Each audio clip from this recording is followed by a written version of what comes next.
Hello, Mr. Betts here. Let's take a look at a couple examples of how we can take derivatives of inverse functions.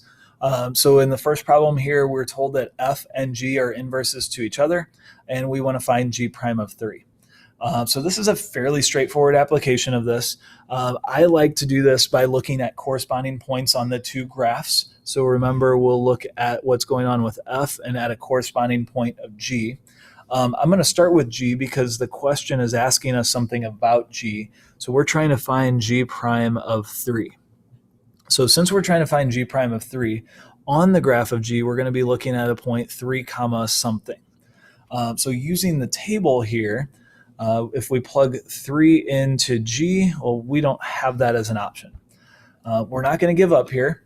So we know that f and g are inverses of each other. So we know that when we plug 3 in as an input for g, we get some number as an output, and we're going to flip that for f. So with f, what we're really looking for is where 3 would be the input. So looking at this right here, f of x is going to equal 3 when x is 5.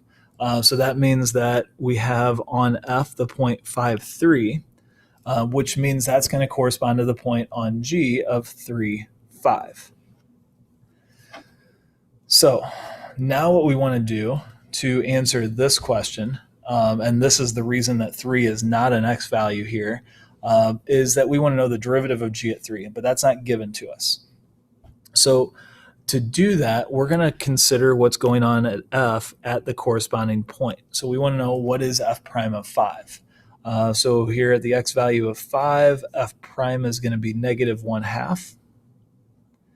And then if you remember, for inverse functions, the slopes at the corresponding points are going to be inverses of each other because we're switching x's and y's, so changes in x's become changes in y's and vice versa.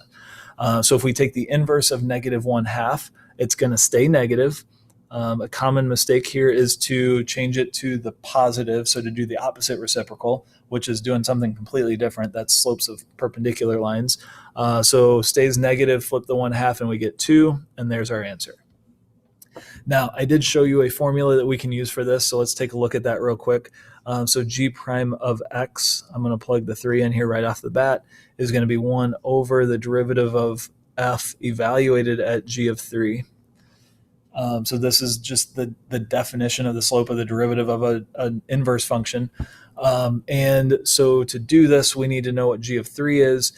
We have to do the same thing we did before. Since g and f are inverses, then we can consider the point on f at 5, 3. So g of 3 is going to be 5.